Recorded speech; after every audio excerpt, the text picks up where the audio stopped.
Hyvää juhannusta. Muistakaa sitten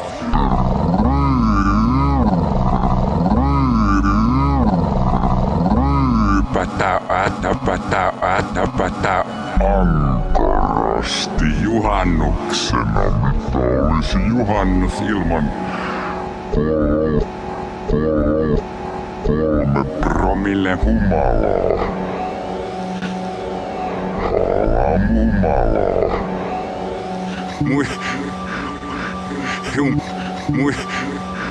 Kunnioittakaa perinteitä, muistakaa, että juhannuksena pitää veneillä missä tiedätte kuka nyt selvinpäin veneilisi. Ja muistakaa, että pelastusliivit on nössöillä. Todellinen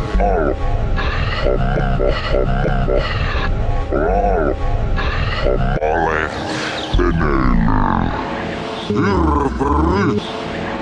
hirveessä kännissä ilman pelastusliivejä. Liivit on tissiliivit on naisille tosi jos ei liivejä käy. Ja muistakaa, että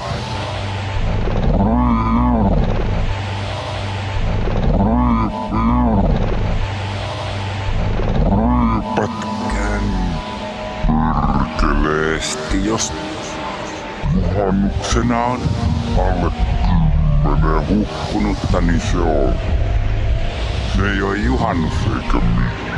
Mä en pidä semmoista juhannusta. Minä.